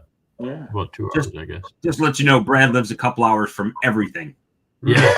Oh, I'm going to Winnipeg. That's an hour and a half. Going to Ian's, that's 2 hours. Going to the box builder. A couple hours with box builder, a couple hours. Oh my gosh. You'll have to get talk Ian into having his son fly out there. Give him on those little planes there. So you're talking about how long it takes to drive. Here's some pretty crazy statistics, Corey. We are right in the center of the longitudinal center of Canada. Okay. Okay. We're right in the center. And I can drive from here to Vancouver in 24 hours. In 24 hours, I can only get to Toronto. I know, eh? That's a long way from the East And Coast. you're pushing it to get it there in 24 hours. Yeah. Well, it's like it's 24 hours on the road. Yeah. Oh my Right. God. So usually I would do that trip in 3 days. I'd do a couple of 10-hour days and then a short one. Yeah. That's what I kind of get. You know. Yeah. So that's something. I could drive to Vancouver or I can drive to Toronto. Same number of hours to get there. And if I get to Toronto, I'm a long ways from the East Coast, and yet I start out in the center of Canada. Yeah. Well, the East Coast for me is, well, I can make Fredericton in about 11 hours from here. Because I'm right on the Quebec border pretty well. So it doesn't take that long. Toronto, I can be there in 3.5, 4 hours, depending traffic, sort of thing, and road conditions. But it's not too bad. I avoid that city, to be honest with you. I'm not a prices are going down on flights to Winnipeg. Driven there enough. I looked it up. I can actually, the round trip, it'd be cheaper to fly than to drive. Like I think a round trip is only about $300, if I remember correctly, Canadian now. It was because I did look into it, because whenever we had talked, Brad, I was looking into it then. I'm still undecided if I'm going to make it out there. I wasn't sure what the dates were. I'd have to figure that out. But if I flew to Winnipeg from here, came in on the Thursday before the show, and left the following Thursday, like stay a week, cost me $614 with one stop. For your flight. From right here, I wouldn't have to drive to Atlanta like I did last time. Oh yeah. Pretty cheap. Yeah, that's not too bad. That would be American for you, though, I would assume. Oh yeah. Boy, Doug drives fast. What did he say? Rocanville to Ottawa in 24 hours. Jeez. No kidding, Doug. I've driven that a number of times, and that's driving really fast. I don't get the comments there. I don't have the comments, so I can't follow along in the chat. I thought you had one where you had it on the side. Did you give up on that other program? This is StreamYard. I was using Restream. I thought StreamYard might be a little easier to do what I wanted to do today. Okay. No. Well, it doesn't matter how many breaks you take. It's still that many hours on the road. Yeah, for sure. Well, like I think Doug did it. Well, doesn't he like to be out sledding right now? I don't know. Isn't he a fan of sledding or skidooing with his buddies? Too much snow, Doug, to get the sled out? He's got a lot of snow there. We don't have much here. Yeah. Oh, we I don't think we have a foot here. Yeah, we don't have a foot here either. No, really? Yeah. That's amazing. It's not light out here either. Although it is only 47 degrees right now. Yeah. Well, we're about a foot. We got a pretty good dumping the other night. We got about 20 centimeters, I would suggest. on top of what was already existing. But that'll be all gone by Sunday, though. If we're gonna get a couple of about an inch and a half of rain apparently on Sunday for us. So Oh yeah. yeah, Well, you're getting the weather that we're getting now. It's one here. it's one. And, it's gonna. They say some rain and ice tomorrow, so it's a good day to stay home for sure. Oh, well, that's where we're going to be above zero in that. I think it's coming up from the Caribbean there. Like we get a lot of those lows that come up from there, and it pushes a whole bunch of warm air, and that's what actually pushes the jet stream towards you, Brad, and gives you that. It gets that nice wrap around. And you get that north wind from our. We've had a good south flow here for quite a few days. It's been near or at zero for quite a few days here now, and it's not sunny at all. It's very thick overcast, but the snow is melting. Yeah. It rained here all night and into probably this morning around 8 o'clock, but it's 16 here now.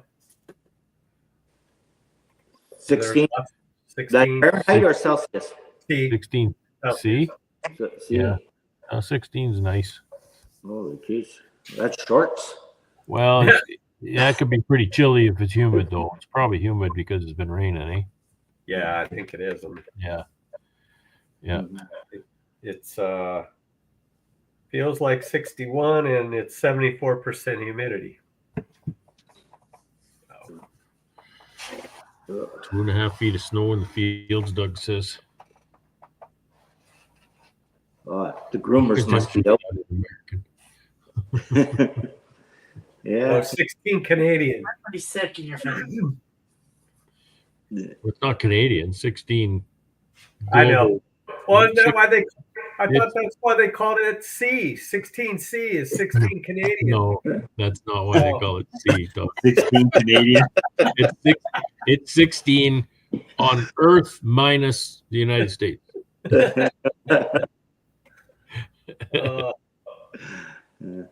I guess then it would be DC. I guess then it would be 61A here.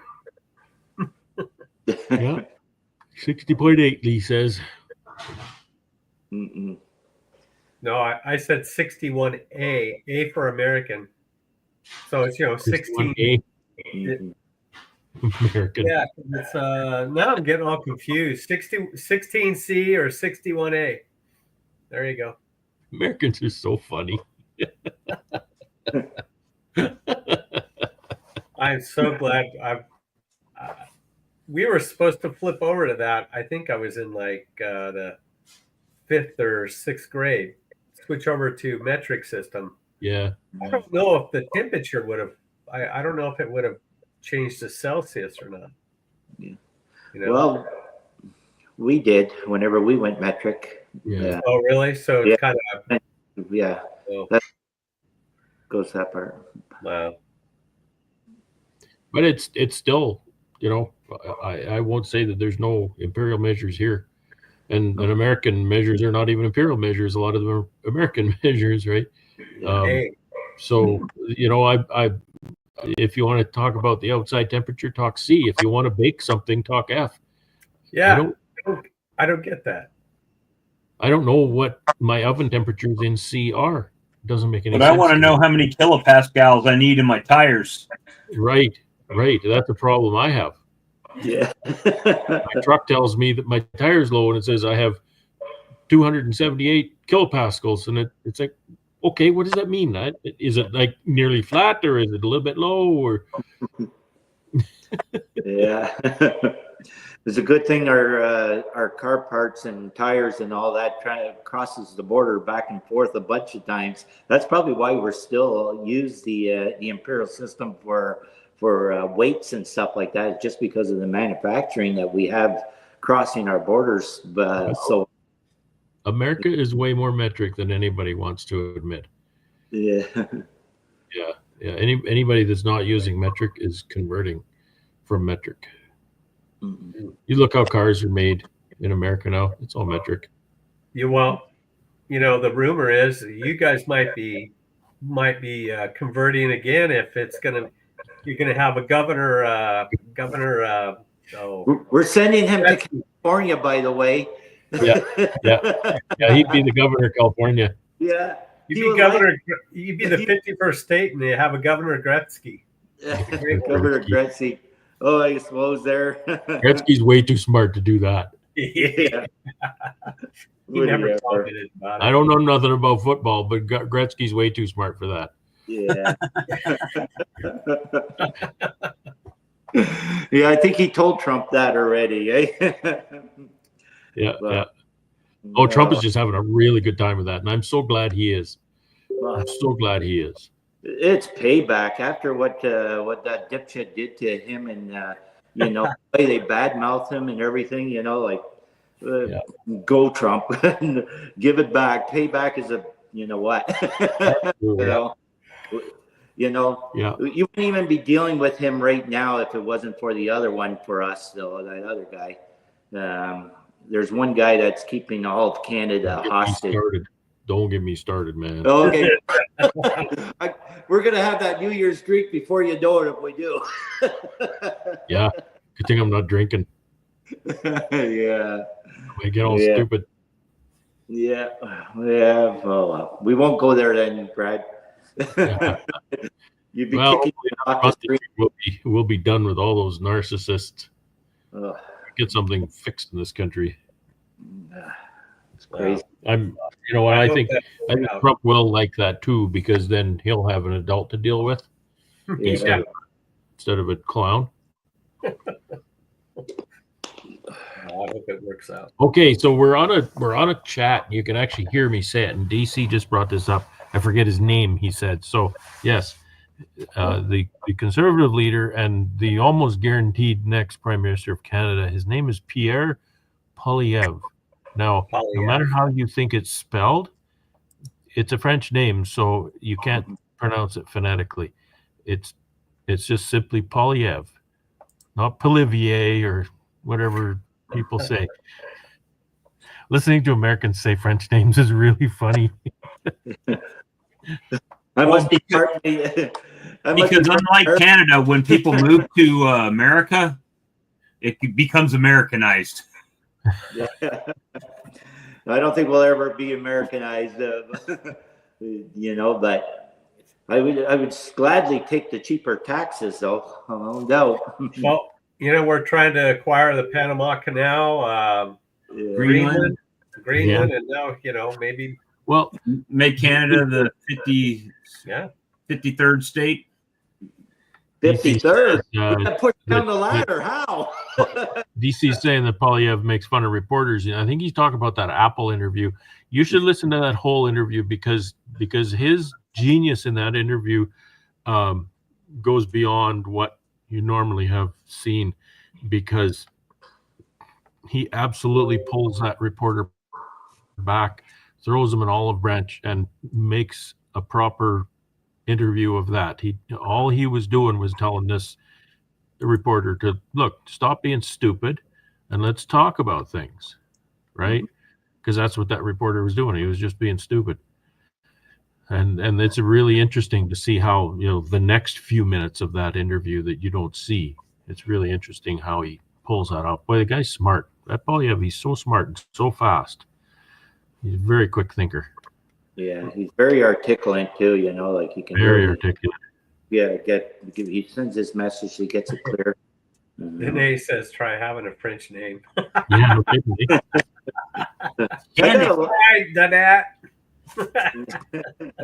Believe it or not, I do have a lot of relatives that are just on the other side in the Valleyfield area and the Montreal area.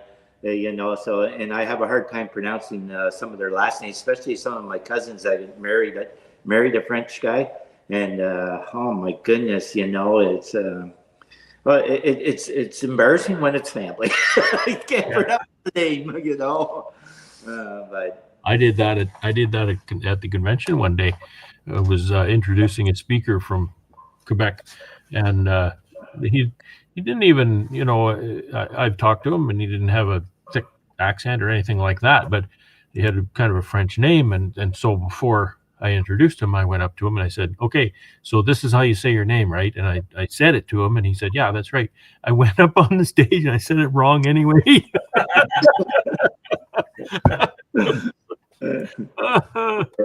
I'm hopeless.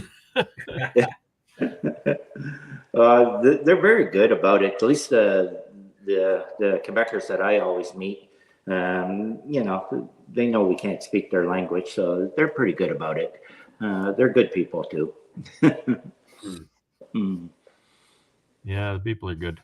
Yeah, they are. Stuff. We tread thin ice talking politics on here. Well, we're trying to get off of that subject because we didn't want you to get you started, I thought. And things. It's like me. Get me wound up like a circus monkey, and I'll go all night on the same topic. Yeah. Yep. Yeah. Little organ grinder monkey. Yeah. So whenever you guys are going, like, do you guys got like 2 computers or a laptop and a phone going or something that, like, how is it that you're able to read the comments and I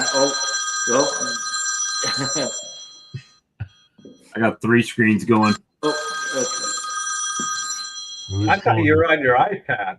I am on my iPad. That's my my brother trying to get a hold of me, and I'm trying to silence him right now. I'll call him back later.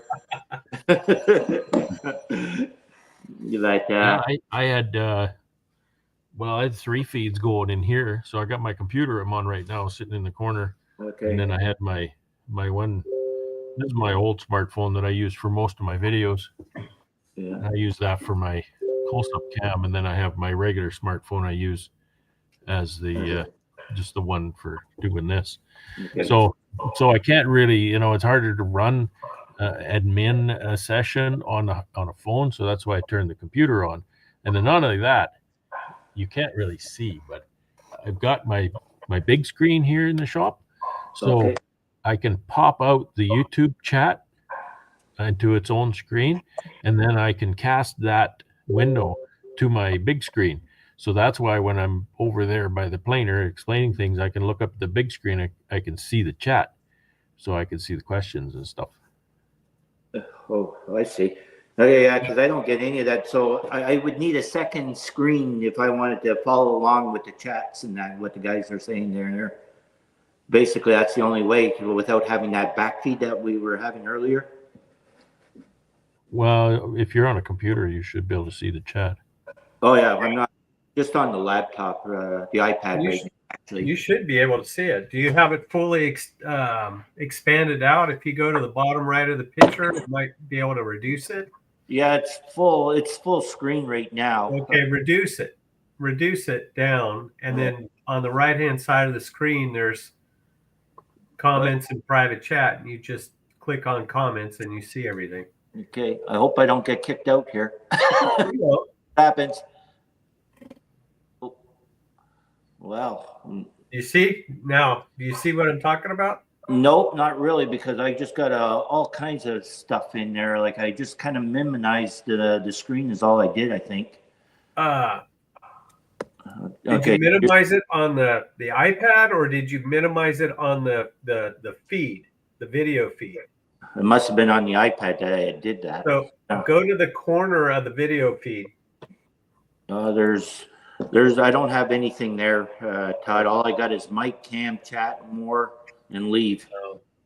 You know, it's just either big or small, seems like is what I got. And I'm sure it's just me. It's something in my settings, no doubt. Like I can't even. Oh, wait a minute. Something just came up. Nope, a bunch of. Well, a bunch of open pages here. Okay. Nope, I'll play around with that. I'll have to have a private conversation with you, Brad, and you talk me through it, I guess, at some point in time. Well, he doesn't like Apple products, so you should talk to somebody else. Oh, okay. You're using an Apple thing? Yeah, it's an iPad. It's an iPad and an iPhone. That the back feed, eh? Too much chatter. Talk to Todd or something. Those things make no damn sense. So I don't know anything about them. I can't even guess. All right. Well, we'll figure it out I'll figure it out another day. Find out what it is. Maybe some tutorials out there where I can just watch and see what they do. And because whenever we tried, boy, I don't know. Could you hear that screaming in the background? Like it was really annoying. Oh yeah. Screeching. Yeah. I could have let it go, but you needed to stop it, so I just let her go. Boy, that was worse than fingernails on a blackboard. That was pretty bad. So no, that's for another day. Maybe in a different winter project. DC says Apple is good at what Apple is good at. Taking people's money. That's what it's good at. I saw Tony Robbins say if you bought every single iPhone that ever came out from the very beginning, it would cost you $20,800 or something like that. He said if you would have took that $20,800 and bought Apple stock with it instead, you'd have like $280 million or something like that. Probably. There was a video I saw. They had these people were set up in some public place, shopping mall or something, and then one person had a table with some stuff set out on it, and then the girl, you didn't see her, you just heard her talking, and she would stop people and say, if you're an iPhone user, she'd say, "Oh, do you want to try the new iPhone?" And they say, "Oh yeah." So they say we have a direct transfer system here. We can transfer all of the data and settings off your iPhone onto the brand new iPhone in like 10 seconds.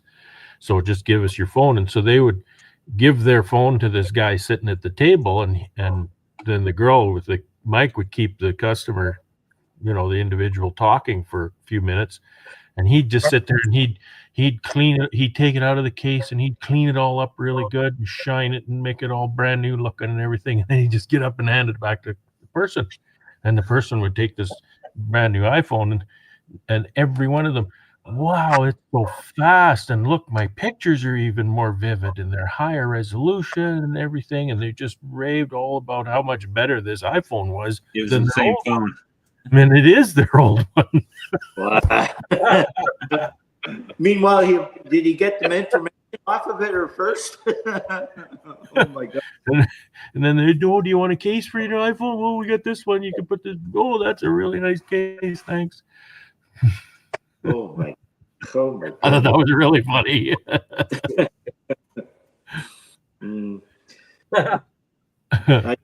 I don't trade my phones in too quick. I make sure they're well beaten up before, or it gets to a point where the battery you can't charge or something or another, where they basically make them non-existent.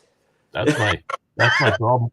Problem with my old S6. I got a Samsung S6 here, and it's fine if you were to put a battery in it, because the battery just has got no juice at all. Yeah. You can maybe get it to run if you plug it in for a while and leave it plugged in. As soon as you unplug it, though, it's dead. So that's a good phone. It's got a good camera and everything on it. And then my old smartphone is this one, and so I just use it for my camera.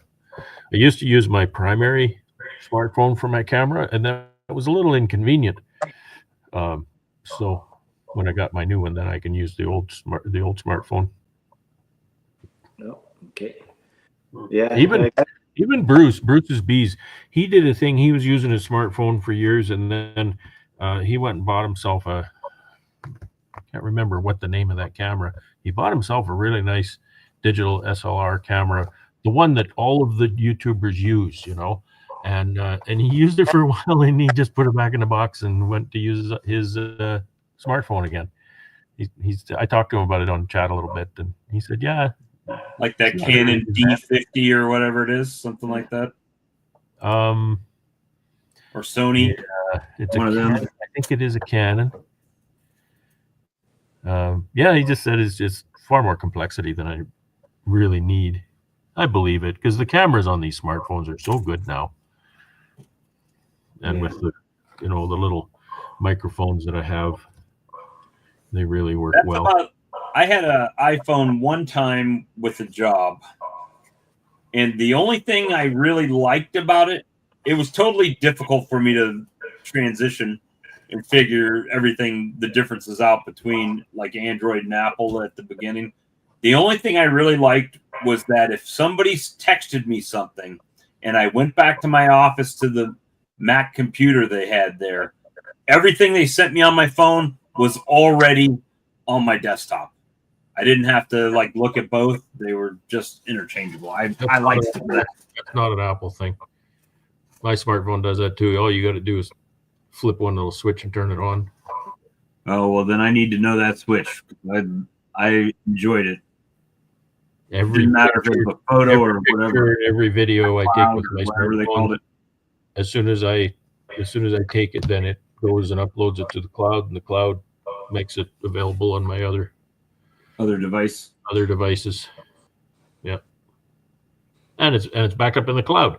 I hear people all the time, "Oh, my phone crashed and I lost all my pictures." There's no reason for that. That's what I liked about my Samsung. I plugged it in, it downloaded everything from the cloud right back to my phone. It was all cloud storage. It's just there. So you just can't be cheap enough not to buy the subscription. No subscription. No, it's free. Oh, really? Well, there must be not very much space in it.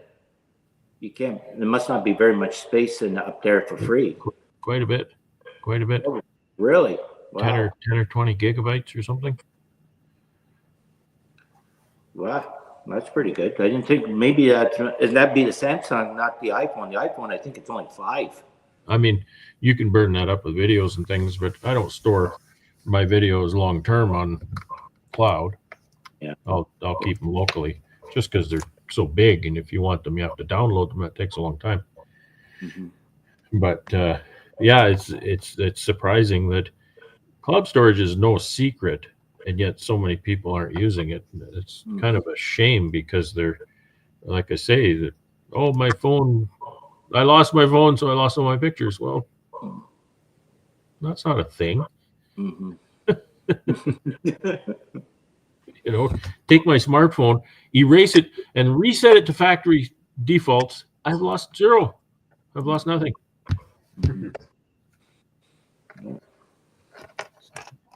Anyway. Another app I don't know. That's all. DC says I have no smartphone, so I have no pictures. What do you, DC? I was wondering the other day. What are you using for your videos? Are you using a GoPro or something? Type that in there. I just want to know. I think he does use a GoPro. I think it's a GoPro. It looks like a fisheye lens, eh? Someone sent him a GoPro, didn't? Oh, you can turn that setting off on your GoPro too. That fisheye setting. Oh, can you? There's a setting you can look through there and turn that off. He has a Canon SX500 IS. No idea if it's good or not. Does the job. Yeah. Canon SX500. I've got a Nikon DSLR, but I kind of fall in line with the Bruce. First of all, it's big and clunky, right? You have to use a tripod if you're going to film with it. So it's just easier to take the little GoPro and do your thing, right? So that's what I do when I do videos, which I haven't done in a long time. So, well, that doesn't fit on your walking stick there. Those. Or do you get an attachment for that too? Yeah, you can get an attachment for this to be on a, what do they call them? A selfie stick? I don't know what they call them. They're selfie man.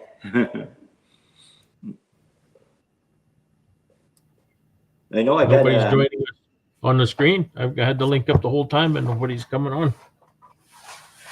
Well, not to say that you guys are nobody. Do you got a lot of viewers, Brad? Or they're quite 38 right now. 38. There. There's 38. Just kind of a slow day. Nothing too crazy going on in the live stream today. Just hanging out on a slow day. Pretty much. Hey, we're still in the Christmas mood or the holidays. Yeah, I bet this is week 2 of Christmas mode for me. I know I'm starting to get a little bit restless. That's why I got the wood shop fixed up here. I got a pallet from 2 years ago already of knockdown. Well, here I can show you. You guys can see it in the background there. I got a pallet of boxes to make. There's 100 of them. Are you guys able to see that? Yeah.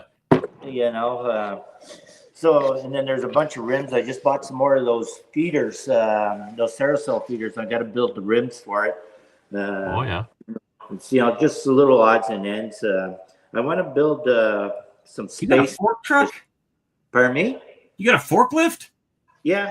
Because that's something everybody owns, a forklift. Yeah. In Canada, maybe. It's for sale, Bob. Trust me, unless it's $3.99, it's out of my price range. Yeah, actually, this style I am going to trade it in for something that goes outside. Like this is a warehouse ones, and I bought it mainly so I can maneuver the drums in and around and get to the scale easily enough. It's more inside, but you got to have a pretty flat floor, you know, basically a polished cement floor to run those things. It's really not practical, that style, for us beekeepers, in my opinion. Can they not change those wheels out? No, because this is one of those Raymond ones, those Johnson three-wheeled ones. They're kind of made out of a ceramic wheel on them, and they spin on a dime. Like you can maneuver in any tight corner you possibly want with it. But, you know, you can't drive on gravel with it, and most of my yard is gravel. So it's really not as practical, that style. I should have gotten something four-wheel ones there, or just something that's exterior more than anything. I see Hummer-Bee in your future.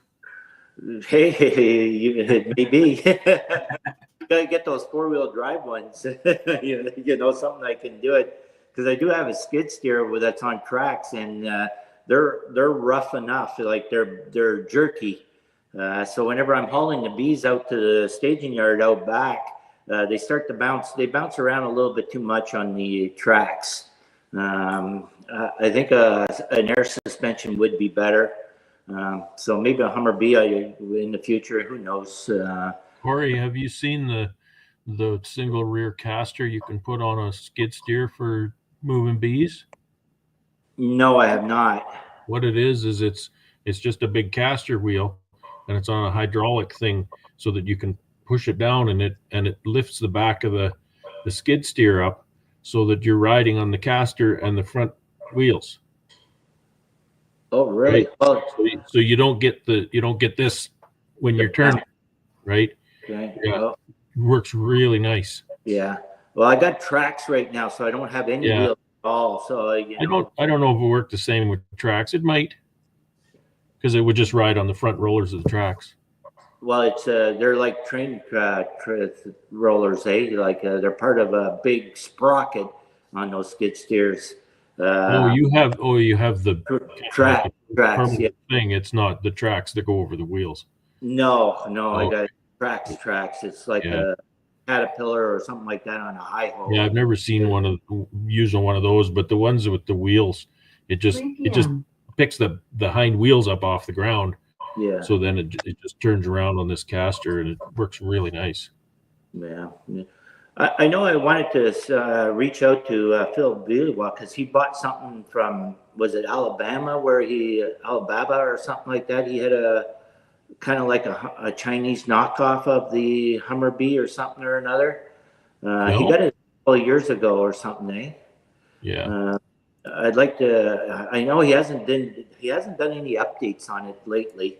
I thought he had to rewire it all. Or He something. did. Yeah. He's been fixing the thing the whole time. That's why. Yeah. So he's not having a good time with it. I don't know. You have to ask him. Yeah, that's what I was. Problem. Yeah. It would be, I'd like to see him do an update on that thing if he does, if he still recommends it, but he only paid a third of the price of a Hummer-Bee. So, is it Chinese crap that, like you pay for, you get what you pay for sort of thing? I got some nice Chinese people in China being supported. That's good. Yeah. Yeah. Well, Hummer-Bee, is that American?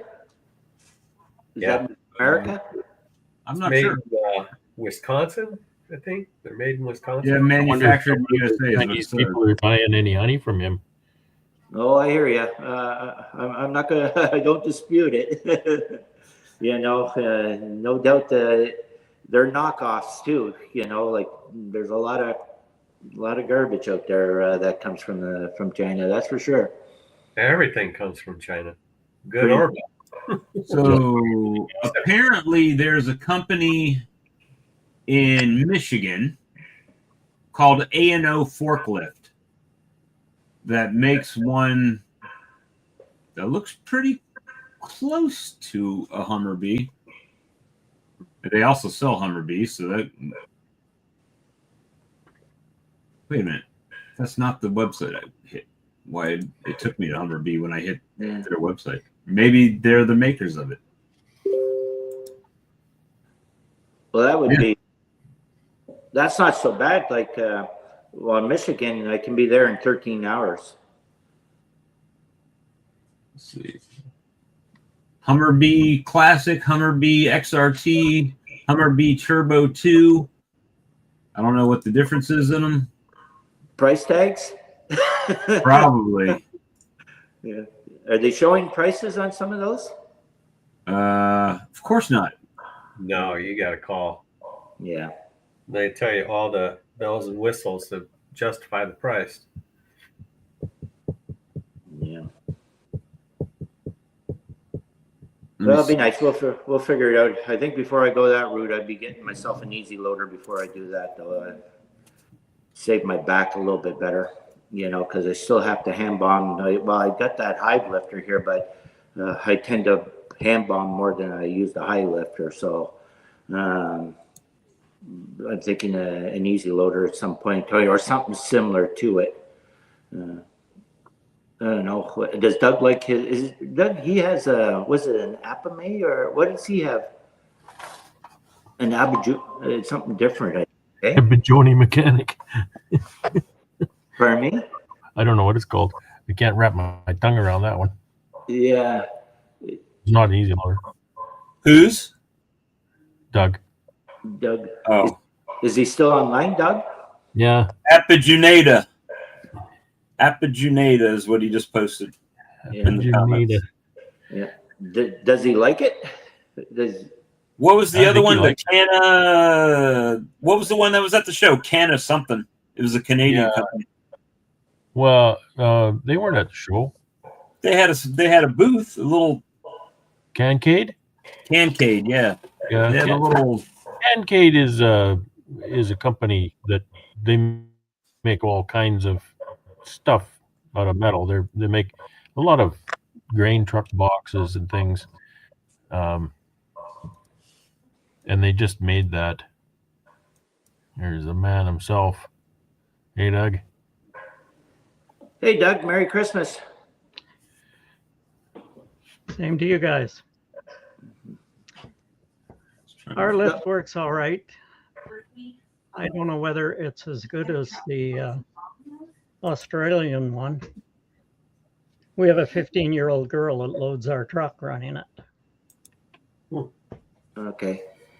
It's And you- a lower well, you price use point, the- Doug.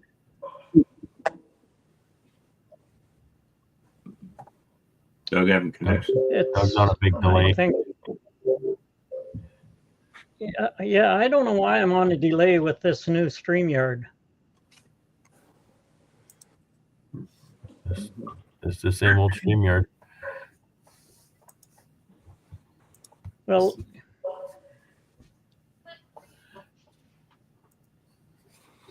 it's ours was about a $40,000 Canadian machine.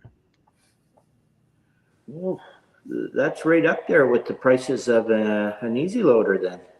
No, You're- these loaders are quite a bit more than that. Yeah. Yeah, Well, the easy, 70 easy loader was about 60,000. yeah. then. I think they're more now. Yeah. Not too much, because I actually did contact Chris Bartel last year about it already, just preliminary talks to get a ballpark figure. And well, to get it, well, obviously there's the three different sizes. There's one that can lift 400 pounds, I guess, and then the heavier ones that which like Ian has, and that one's in the 60,000 range if I remember correctly. The other one though, I think it's a little bit cheaper. Like they drop down in increments of about, I don't know, maybe I don't know. I can't remember if it was 5,000 or 10,000 in increment, depending on the weight, what you go, or the size you get. I don't know what the smaller ones would go, or if they would even be worth the money to do it if you can't lift up four supers at a time.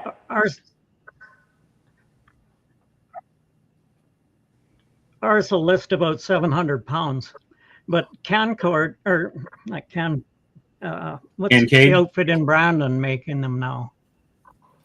Yeah. Cancade, yeah. Yeah. It's a easy loader style. I put a link in the private chat, Corey, if you looking at it. I'll have to go back on the computer and check it out. Yeah. But I have seen the ads for Cancade. We get them in our Bee Journal here in Ontario. They buy a full page ad actually, so I will be able to get their website and check it out. Juneda is Spanish company. Sounds like it. Mm-hmm. That's what it's looking like on their website. Okay. But that's more that, like, I'm trying to think of what we have here that you see on the side of trucks all the time. You see them for people who place tombstones and stuff like that. Like they got a side, some sort of a hoist that goes off to the side for that. I think some contractors like roadside mechanicals, they have various hoist systems on their trucks too. I don't know what kind of weight caliber they are. Are you talking about a HIAB, Corey? It could be. I don't know the name, Brad. So. They fold up really nice behind the cab. Yeah. And then they unfold and then they telescope. Yeah. Those are HIABs, and they'll lift a lot of weight. They lift thousands of pounds. Yeah. But I don't think they're quite as flexible as a easy loader system. And the nice thing about the easy loader system is it just follows you. You don't need to, like a HIAB, you would have to position it over what you want to work on and then lift it, kind of thing. Whereas an easy loader, you take it and it just follows you. It just does the lifting. It doesn't do the moving around part. Yeah. That would make more sense to have that easier, because, speed is everything, The longer you spend in the bee yard, you lose a day pretty quick. Yeah. Yeah, if you're trying to set in escapes and using a HIAB, I don't think that would work very well. Yeah. Well, that's where I use my hive lifter for that one, because they're up, That's about the only thing I use the hive lifter for, is to set bee escapes pretty much. But my back is only so strong, it gets tired after a while, after a day of lifting those boxes. So I got to figure something else out for that has the speed to do the amount of work that I wanted to do in a day.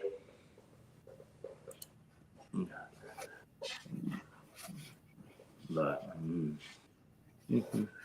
Well, have we said it all? We're over 2 hours now. It's kind of a threshold. I guess Doug dropped off. I didn't see that. Yeah, he was struggling with his delay, that's for sure. Yeah, that's too bad. He just had new internet put in too not long ago. maybe we'll wrap it up. Thanks for everybody to come and check out the Woodshop Live this afternoon and take part in the conversation. Thanks to our on-screen guests as well. And Merry Christmas. Have a Happy New Year. The same. See you somewhere in the next live stream somewhere. Good night, Yeah. Charlie. Merry Christmas, everybody. Happy New Year. The New Year. Later.